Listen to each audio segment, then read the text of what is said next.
Hey guys, this is Hayden with Apps and Asphalt. I just want to thank Yelesay Cholak with Summit Countertops out in South Carolina for letting me hop on his podcast, Learning the Way into Business. You guys are going to want to check this episode out. We're going to play his podcast here right after this video.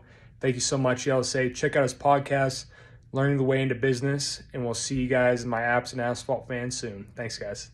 What's up, guys? Welcome back to another episode of Learning the Way in Business with Yelesay Cholak. It's your host, Yelesay. Appreciate you guys tuning in to another episode. I've got another guest on here, a great dude. He's a big stud. He's an awesome dude. I've hung out with him a few times, and we've got to spend some time together, and I really wanted to bring him on here because he's doing his own thing right now, and I know he can bring in, share his story, share value of what he's doing, because he's building something great. He's built something awesome that a lot of people can find value in, I think. So I just wanted to bring him on here, introduce him to you guys, because he is a stud. Welcome, Hayden. Drum roll, right? Yep. Appreciate it. Hayden Cortez, right? Mr. Cortez. Appreciate you having me on, man, and the flattering introduction. I don't know about all that, but we're trying to figure this thing out, man. I love the name of your podcast too, because it's right. I'm in the same position. We're learning the way into entrepreneurship in this crazy world. Yep. I struggled with the name because I've always wanted to come up with one, but then on the last meetup, Trevor kind of threw it out, and I'm like, that's the name I want. That's it. That's a gold ticket, man. Perfect. Yep. Yeah, because, bro, I have, with the name, people that are levels farther ahead of me can still listen to it and learn from it, right? There's still, that name welcomes everybody. We're all still learning. Or at least it welcomes the people that want to learn. Even if you're at the bottom level all the way up to the top, and that's, I'm a big Alex Hormozy guy, too. And so what he's done, I want to say he didn't steal my idea, but I started writing a book because I want to keep a documentary on this whole process. And then I finally heard his book, or listened to his book, $100 Million Offers, and he already did kind of the same thing where he wanted to record the journey of it because he wishes Elon did it, he wishes Bezos did it, and it's very helpful for people because it is a grind, it's a different lifestyle and mentality, and you're just learning every single day for it, man, or through this. Yeah, bro.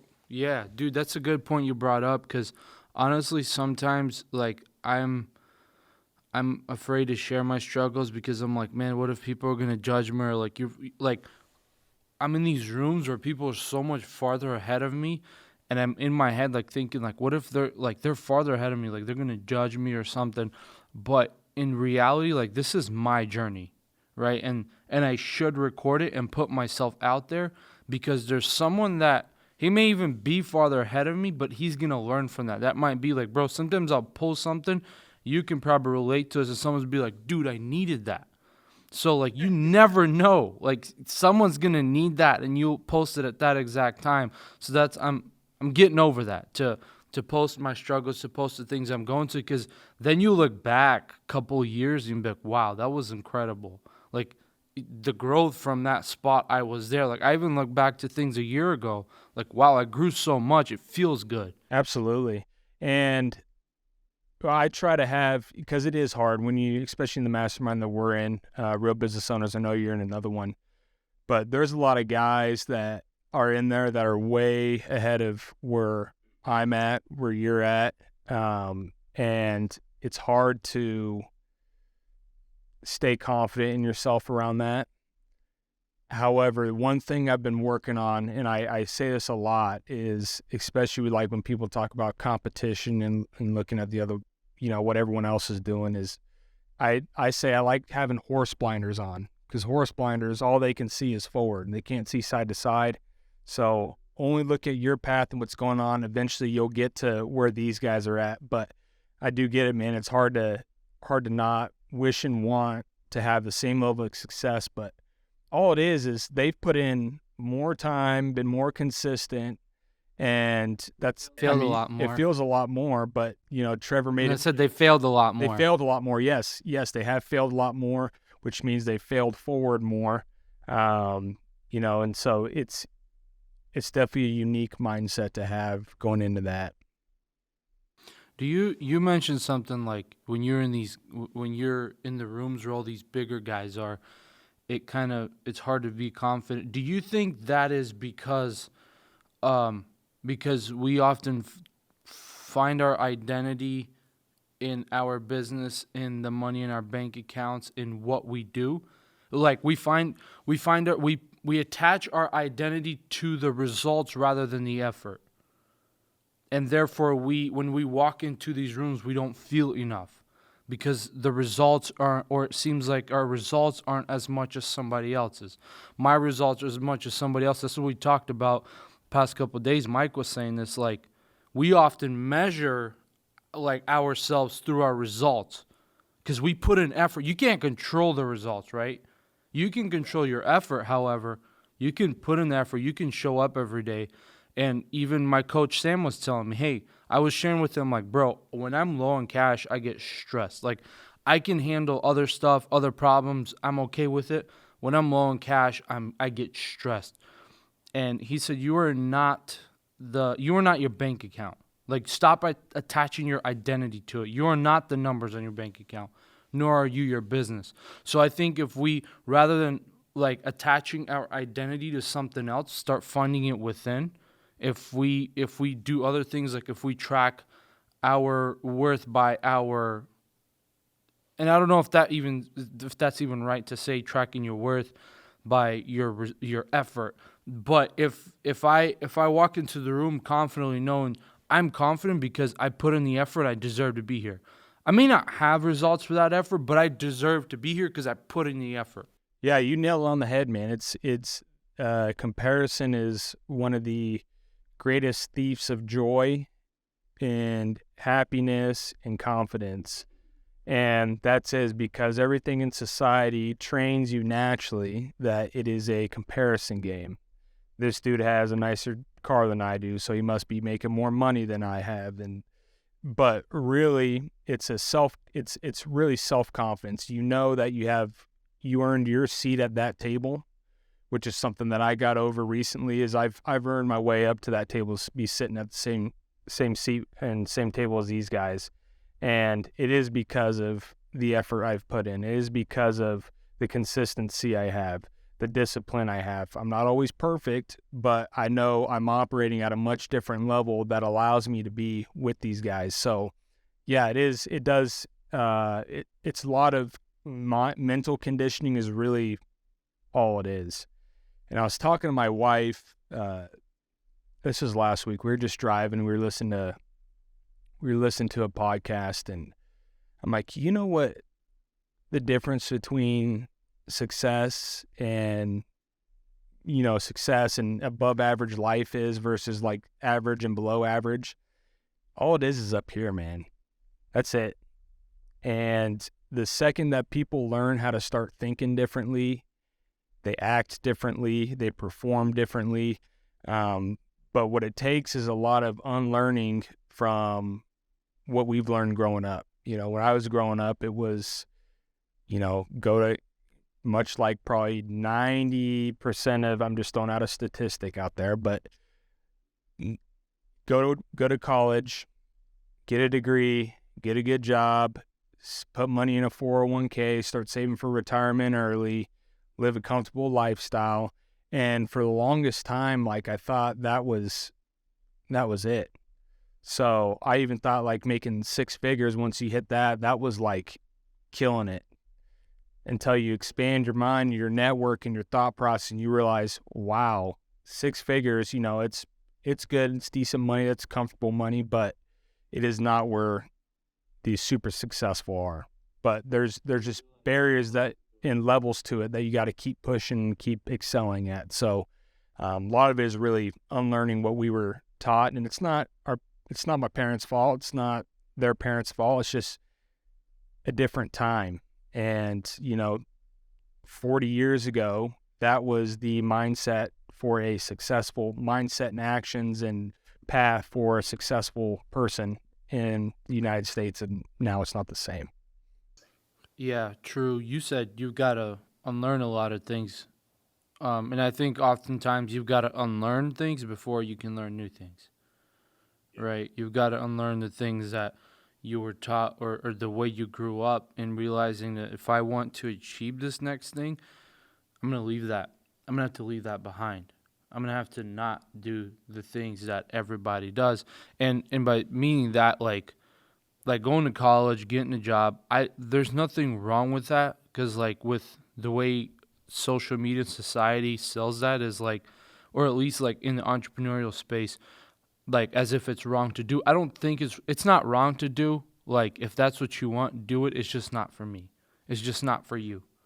Like, like you wake up, there's something else out there. You can't settle. Like as difficult as it is for me running the business and getting to that next level, and beating up against the wall to break it down and move to that next level, I can't settle for less. I can't just sit down and just live going to a job. It's not for me. It could be for someone else, but not for me, not for you. Yeah, it's definitely a different mindset that we have. I mean, it all goes back to that. And what you were talking about was unlearning. And this book that I read was actually recommended through our group. It's literally called The Science of Getting Rich. But in that book, and I told this on my podcast the other day, in that book, it gives this example. So the guy says, imagine you're on an island, you see a treasure chest. You open it up, it's full of sand, filled all the way up to the top. Some guy comes along, some gypsy, whatever you want to call him, comes along and says, I have all this gold I can give you, but this gold can only fit in that chest, and that's the only way you can have it. So what do you have to do? You have to scoop out, dump out all the sand to fill with the gold, and what it is unlearning your past thoughts, beliefs, ways of thinking and operating in order to make room for the new opportunity, growth, thoughts, beliefs, actions that you need to take yourself to the next level. So I can definitely agree with you on that instance. So yeah, that is true. No doubt about it. No doubt about it. Because again, going back to what you said, it's all your mindset. It's all the way you think, the way you look at things. You may not think that, but I hate to break it if you don't want me to break it, that it is that way, because that's what I'm realizing.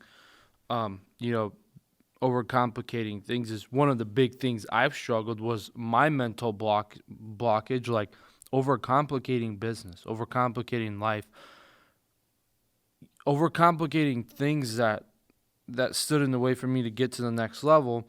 Keep in mind, like it's already hard, right? It's already difficult, and I overcomplicated it, and it was just like, it stopped me. It wouldn't allow me to go further, where rather as like right now, it's like, it's simple. Hiring is simple. Owning a business is simple. Like life is simple. It's just not easy. It's just not easy. So when you understand that, you begin to start making decisions. Like you understand, hey, I don't feel like doing this today, but I will make that simple decision in my head to do it anyways. I will put my feelings aside, where you get self-conscious and go forward and do it anyways, because you understand it's simple. Yep. And the hard part might be just getting over yourself. Yeah. Getting out of your own way is really what it is.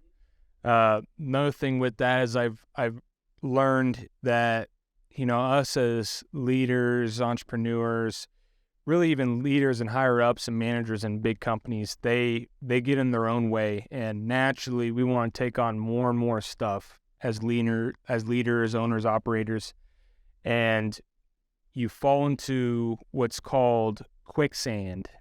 And this was from another book. Again, if you guys aren't reading, I don't know what you guys are doing, but right. I promise it changes everything. And so he's talking about you fall into quicksand as a leader because you eventually drown yourself with so much shit that you bring on and take on that you can no longer operate, and your world just seems chaotic. So when it seems chaotic, you got a million different responsibilities that you yourself have put on your own self. Then it's harder to see more clear and operate more clearly. And so what I've learned is that delegation and time time management and learning to say those simple decisions. Yes, I'm going to take this meeting. No, I'm not going to take this meeting. Instead of being yes man all the time, we need to learn and be more selective with what's actually going to keep moving the needle forward.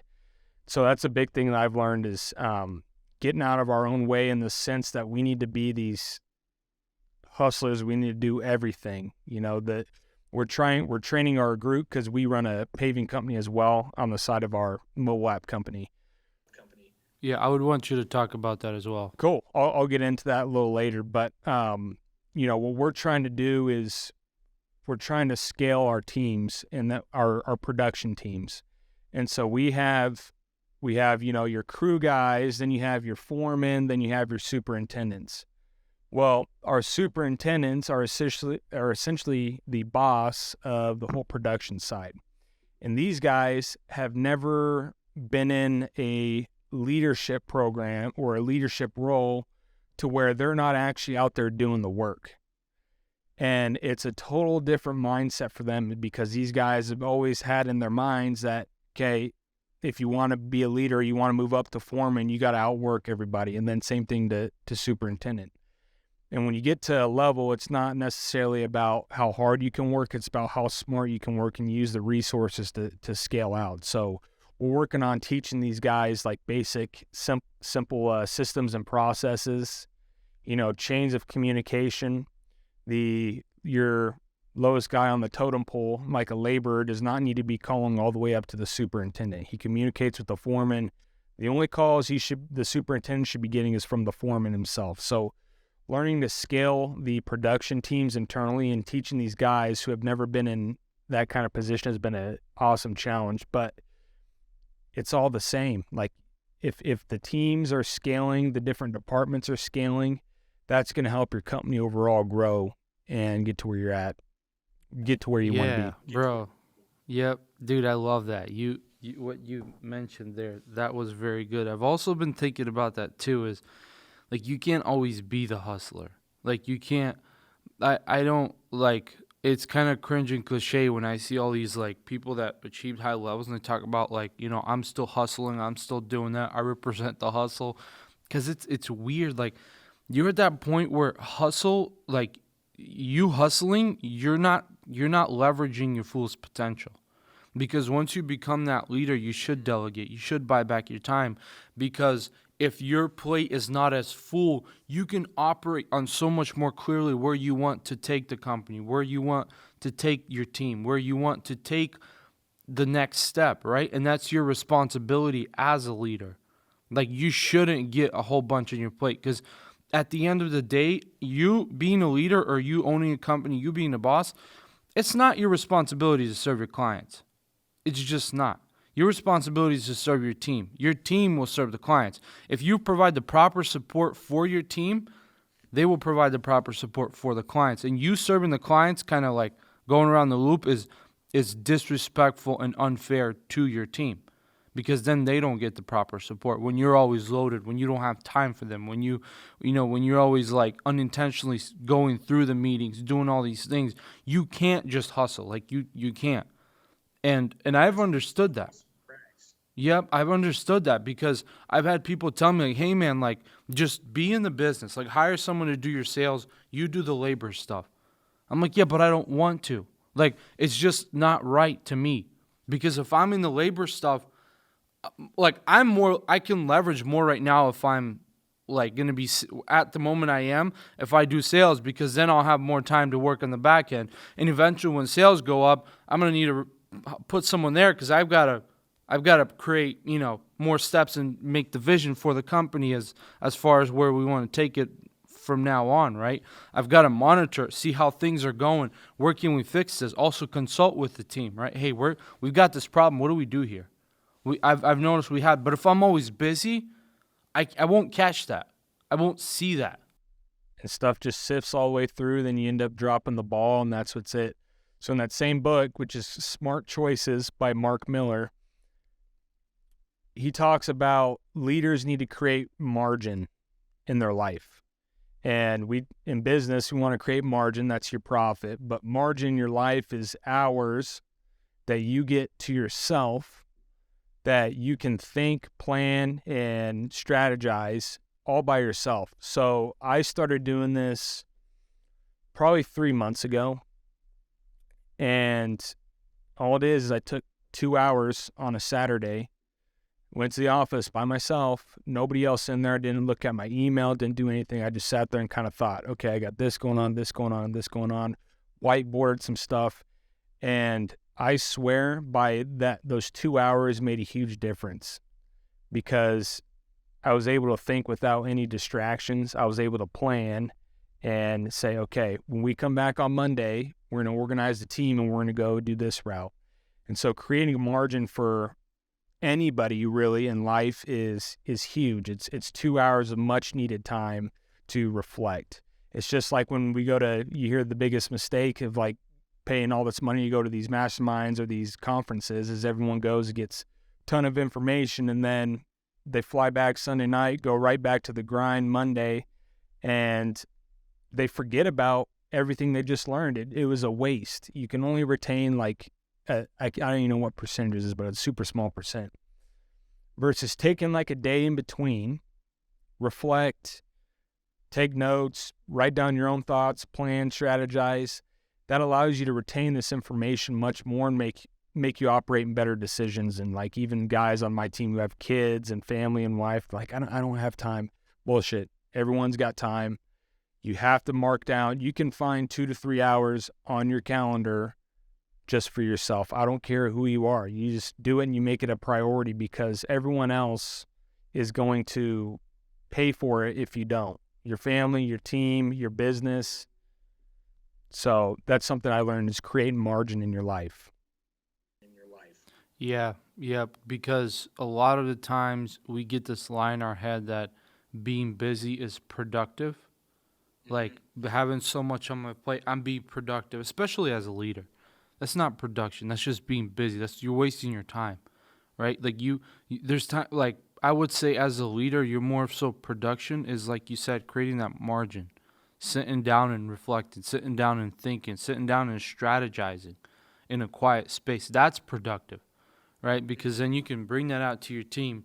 You can bring that out to your integrator, to whoever, or integrate it yourself, putting it into action, and go with it. Same thing you said with the masterminds. Like we're there, like we're off our business, and we can think so clear. We have this top view, like this eagle's eye view of our business. So we have these great ideas come in, and then when we come home, like we write everything down. And my coach told me this: like if you don't take immediate action.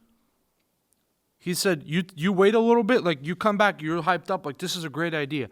You wait a little bit, that hype is gone, you're like, that's so dumb. Like, why would I do that?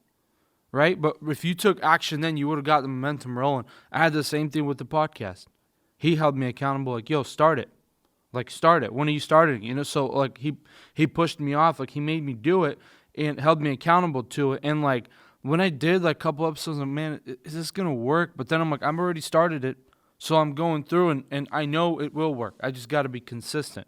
I just got to put the effort to it. So like in those quiet, productive moments, or like when you go out to masterminds, to meetups, or to events, you've got to write the stuff down and especially strategize. How am I going to take action? Put some deadlines to it. When am I going to take action? The deadlines too. And that's action is probably what's got me to the place that I'm at.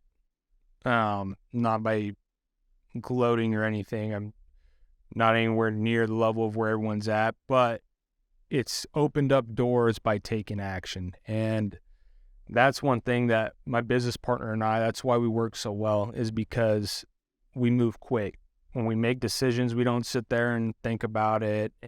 We just, if we got an idea, think it's going to be successful, all right, let's try it. If it fails, great. Let's learn quick and try something else. But can't sit around and strategize, get analysis paralysis. You just got to go do it.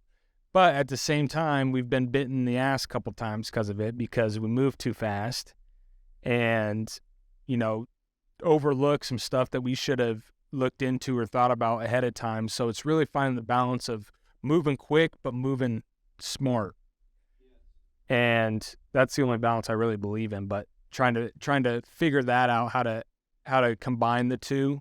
But yeah, moving fast makes a huge difference, makes all the difference in the world.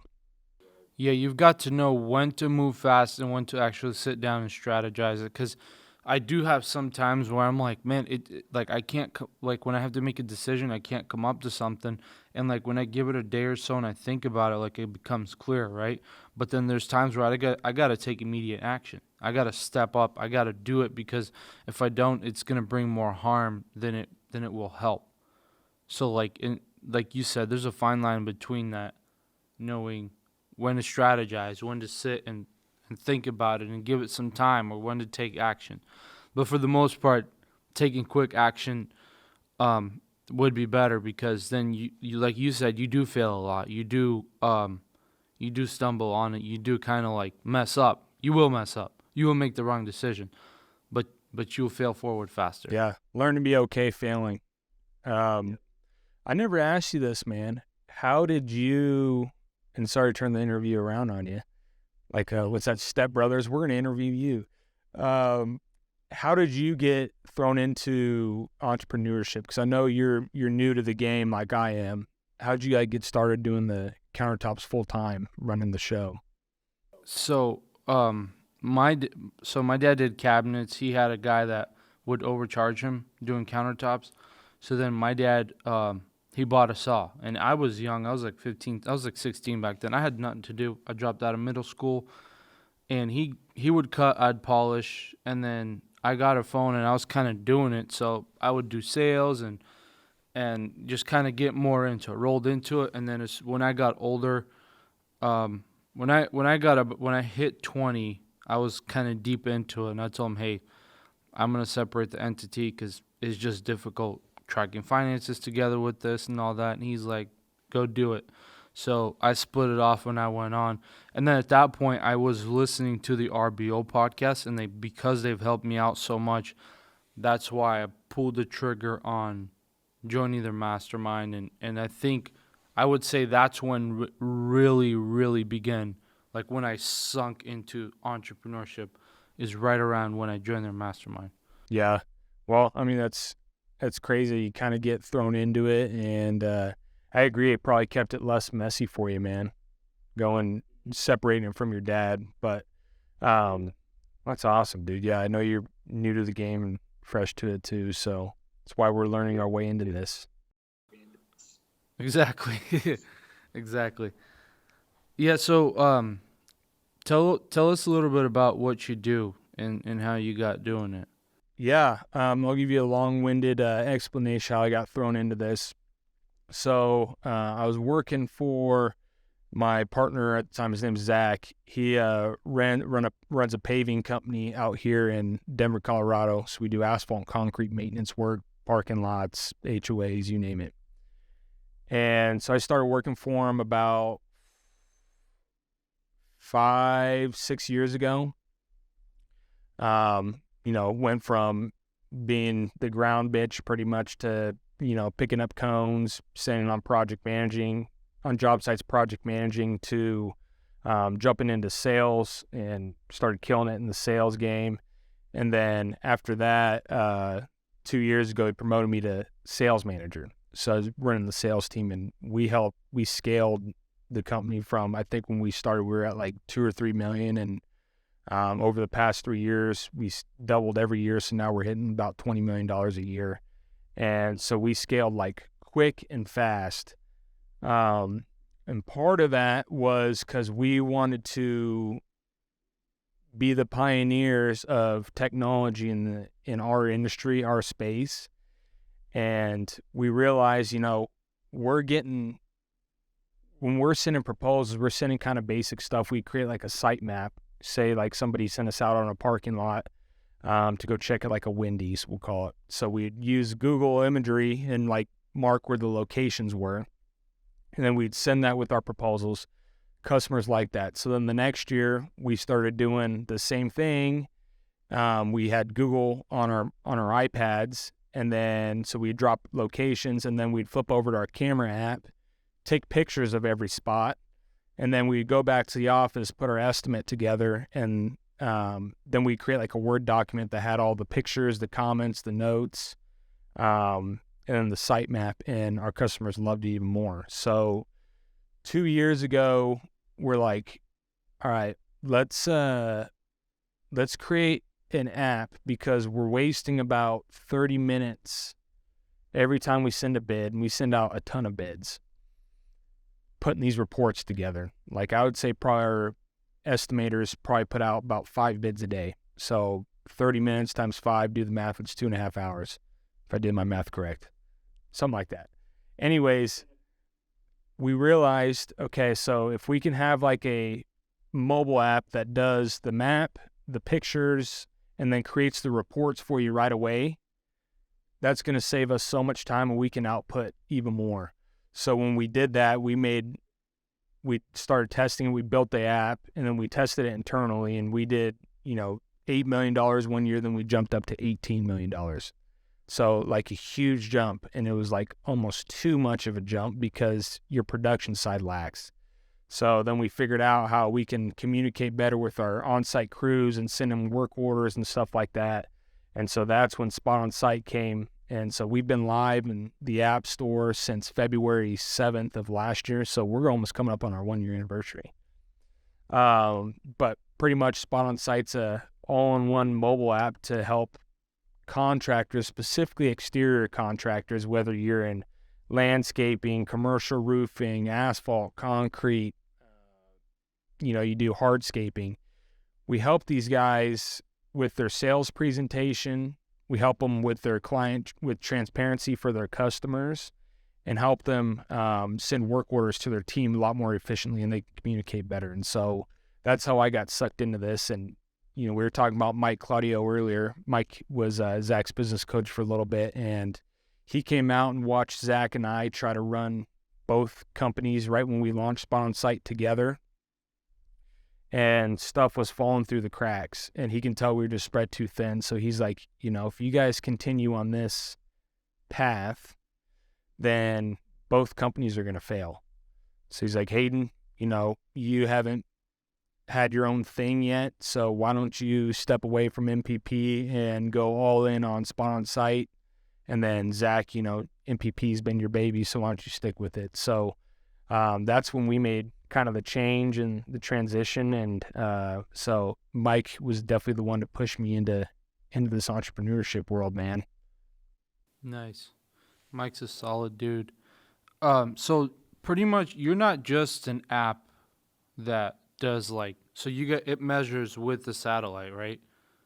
Mm-hmm. So you're not just an app, like your company is not just an app that measures. You kind of do a little bit of consulting too, right? With the sales process and presentation, or sales presentation, and with estimating all that. So you guys kind of like, when you, for example, when a client buys into your program or into the app, you guys kind of show them how to operate with efficiency as well, right? To some degree or some point. Exactly. Yeah. So, from like our call the other day, I don't sell a mobile app to contractors. I sell doubling contractors' revenue and improving efficiencies, improving sales presentation, improving processes, improving transparency for the customers on that end. And then for property managers, I give them their time back by giving them a tool and a resource to perform site inspections a lot quicker and easier.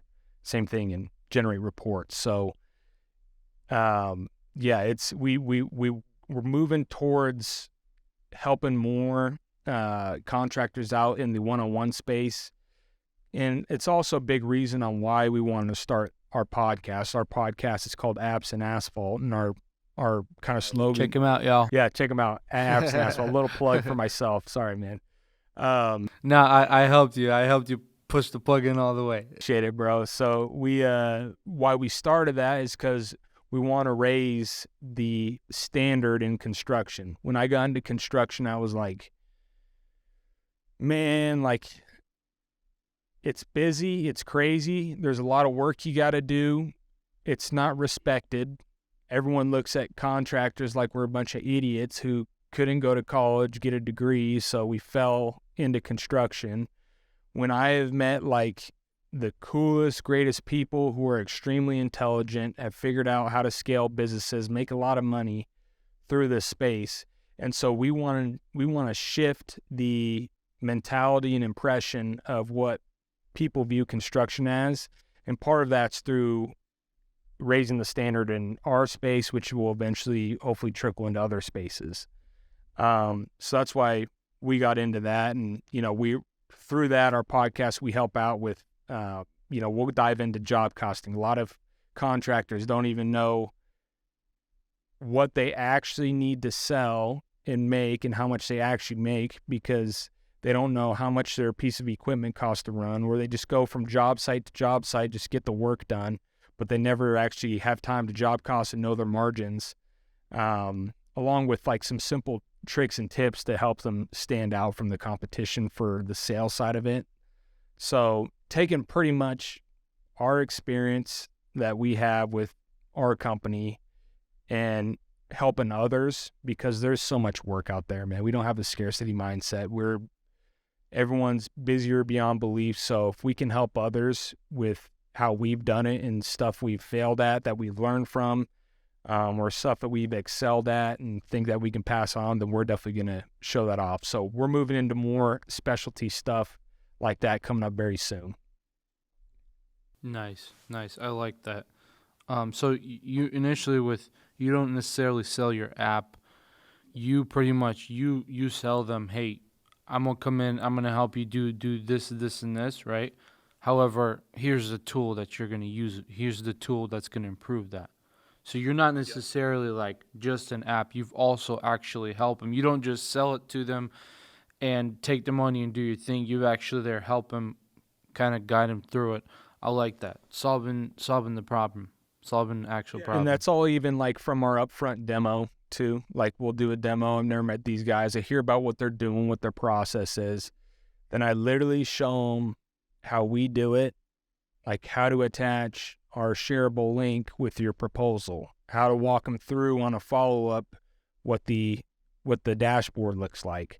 So different stuff like that. We've gotten great feedback on how people have been able to use it for their customers, and they're like, yeah, this thing is an awesome sales tool. So we go kind of above and beyond and try to run webinars and stuff just to help these guys just dial it in, man. That's incredible. That is very incredible. Do you have a mission for your company? For our company, yeah. So we have a couple different things. So first one, we want to help 1,000 contractors double their revenue and increase their efficiency. Another one that we have is we eventually want to be the maintenance contractor and property management hub. So property managers, when they need to get work done, they first inspect their property. They walk around, pen, paper, clipboard, mark off issues. This light's out, this sprinkler shooting water 50 feet in the air. I got a pothole right here, the sidewalk sticking up. So they mark all these issues out. Then what they have to do is call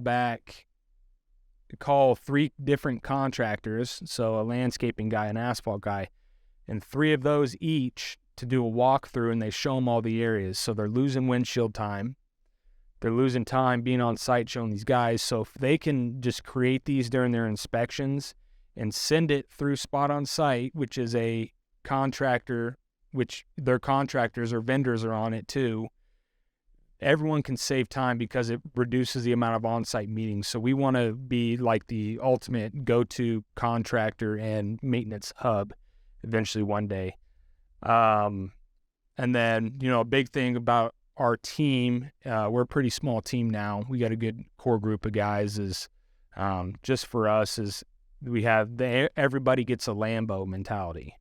So I don't want to cap off what our team can make. Everyone can write their own paycheck, essentially, whoever comes to work for us, as long as they're putting in the effort and putting in and creating the results. So some core values mixed in with kind of our mission as a company. That's very good. Mission is very important. Core values is important because, like our mission, is to improve family relationships doing one kitchen at a time. How do we improve family relationships doing a kitchen at a time? Is through our service. We do such great service that when they get together with their families and their friends and they talk about the kitchen, they talk about the service we provided, it just brings this cozy and warm environment into the room. So like that's what we do, and it is important because with our mission, we're focused on the service. We're focused on providing great service to the client. So now we're kind of forced to make our own client avatar, people that value that service, that'll pay in exchange for that service, right? And then the clients that don't value, then we create core values. The clients that don't fit those core values, we don't work with them. The team members that don't fit those core values, we don't hire them or we fire them. So it's really, really important. That's what we learned. That's what I learned the past couple days at the meetup. That of how important it is to have that, to know what, because when you bring on your team members or when you start hiring people, when you grow this company, if they don't know where they're going, if they don't have a goal, I'm just working, they're not going to put in their best effort. And quite frankly, they might leave sooner or later somewhere else, take a pay cut to someone who has a better vision than you, or, I'm just saying you as an example do. Yeah. And I thought for the longest time that core values and stuff are cheesy. Who cares? The thing about it is the core values and mission is you don't get an immediate return on it. That's why it's not important for a lot of people. It's not you can't track it from dollars and cents. But what you can track from it is 5-10 years, the company culture that you build will soon outperform the amount of revenue and profit that you guys do, because you have a culture that just attracts customers, it attracts good people to come work for you. It's a great environment. So starting early with that has been definitely a mindset shift. And so we just created our company value or core values this year. So one of ours, for instance, is have an eye for excellence. I actually heard in my church, I attend Life Church, and that's one of their things. It's the attention to detail that matters the most. So that's one of them. But getting everybody on the same page with that, it goes a long way. And again, that's the biggest problem is everyone just kind of keeps kicking it down the road. They say it maybe once, but they don't reinforce it. So it slips everyone's mind, and it takes away from the vision and the company culture that you build. But you keep on it, you keep reinforcing it, then 10 years down the road, you're going to look back and be like, holy crap, every single person in here is living and breathing that. And that's why we have an unstoppable team. Yeah, bro, even 2-3 years down the road, you'll see that if you set the standard, you live by it, you set those core values, you live by it, you hire and fire by those core values, you're going to see that. Because ultimately, and what's cool about it is what I understood is the past couple of days, again, I learned a lot from the last meetup. But when you create those core values, it forces you to create a team avatar. The person you want to hire. Who do you want him to be like? His personality, is he outgoing? Whatever. Create his avatar. And then that helps you hire, because then you're not guessing. You see someone, I want him on my team. Do we hire, do we recruit him, hire him, whatever? You begin that process. Yep. There's no more second guessing. Yep. And we try to push that a lot. We're going to do that a lot more this year, is behind the scenes footage of what we do. There's times we were at a trade show last week. We were in Charlotte, and kind of your neck of the woods, right? You're in South Carolina? Yep. That's where the event was as well. So we all were at dinner, and we were just on a roll, just talking about ideas, brainstorming, personal growth talk, and the core group of us are all on the same page. And it's sometimes you wish in those moments you had a camera or a camera crew that was following you around, because that's where the gold happens. So we're going to try to be a lot more active on that to show what kind of team and people that we have, because that's going to only attract like-minded like-minded individuals, and they operate the same. So, one thing that I've been watching you, dude, is you're pushing a lot more content. You're changing it up. How is like getting into the social media game for you been? It's been pretty good. The podcast has really been helping me out a lot because like I know from this interview there's probably going to be like 20 to 30 clips without a shadow of a doubt. I interviewed Brett. I had like 20 clips from that, and then the other interviews I'll have like 10 to 15 to 20 clips. So just chopping it up. Yeah, it's been pretty good, dude. It's been pretty good because then all I do is record here. I don't have to come up with ideas. Creating content with all of that is just a free flow conversation that we chop it up and put it out there. So it's been pretty good, dude. Yeah, and that's what we learned has been the best for us is like recording podcasts, because an hour video you can get so many good clips that you can use and rebrand and repurpose, and I'm glad I got over myself with how I felt or looked on camera. And dude, looking at some of my first recordings, I'm like, it's embarrassing, but at the same time, it's essential to your survival nowadays, man, as a business, and it gets noisy, as we all know, it's all noisy out there. So finding ways to stand out has been definitely interesting. It's just constant testing, seeing what's hitting, seeing what's not. Like, yeah, it's crazy that even like some of the crappiest videos that are put together on like TikTok of like selfie recording, not professionally done, outperform the nice professional looking videos that everyone puts so much time and effort into. So it's crazy to see finding out like what hits and what doesn't. But, look at what RBO has done with years, I think 3 or 4 years of consistent posting and podcasting. Now they finally have a following, like a good sized following, and they got all the attention. It's just playing the long-term game, but you have to get started at some point in time. Yep, that's true.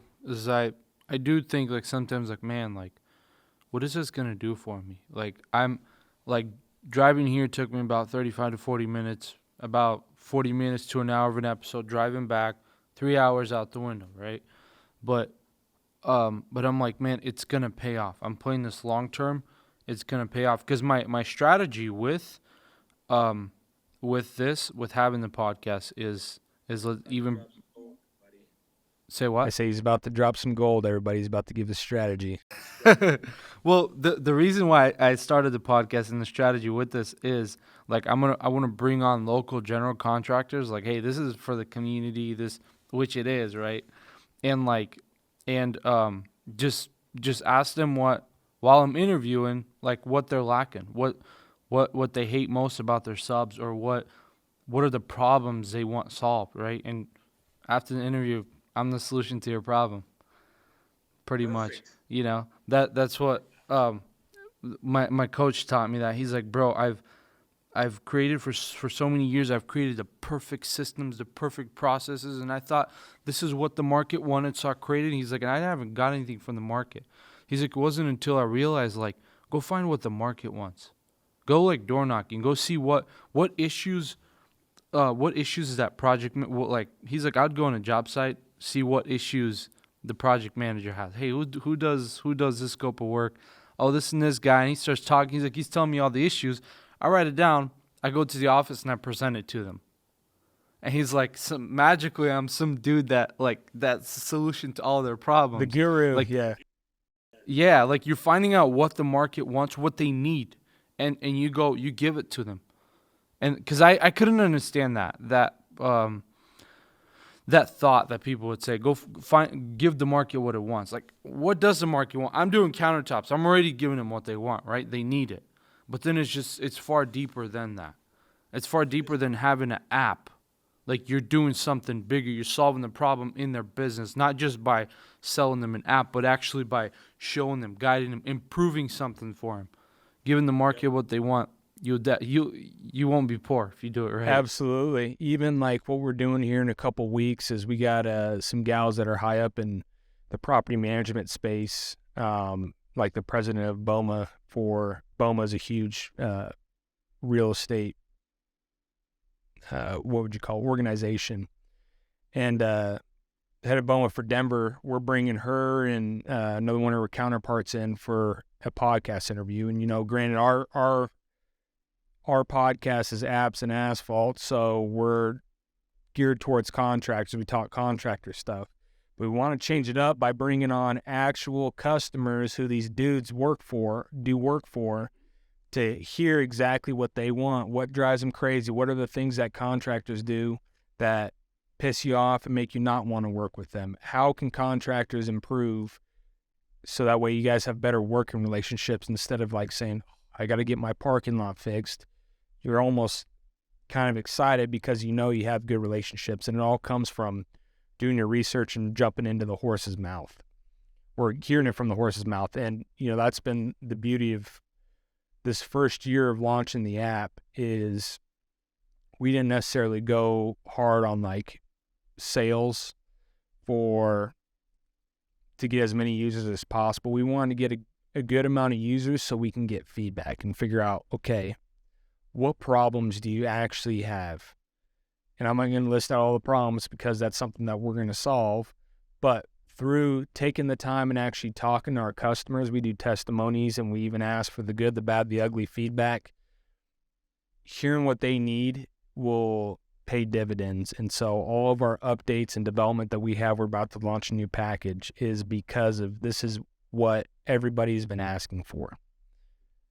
And you give people what they want, you give the people what they want, give hot dogs to a starving crowd is another analogy I've heard, then, you'll sell as much as you want.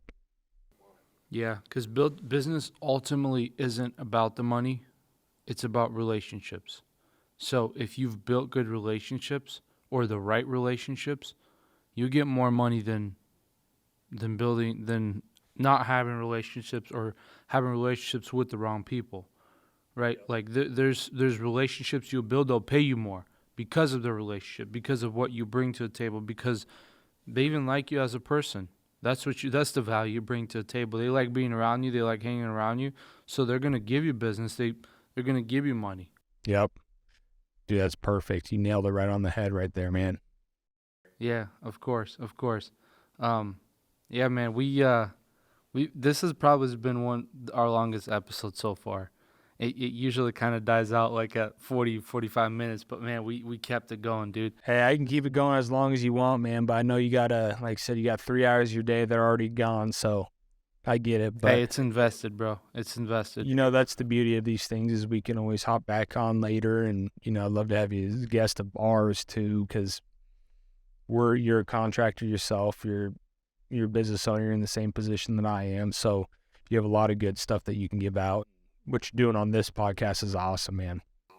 Yeah, hit me up. I'll come out sometime. Just hit me up. I'll pull up to the studio, get some content from my side too. Let's do it. Yeah, of course. I wanted to say something, but I forgot.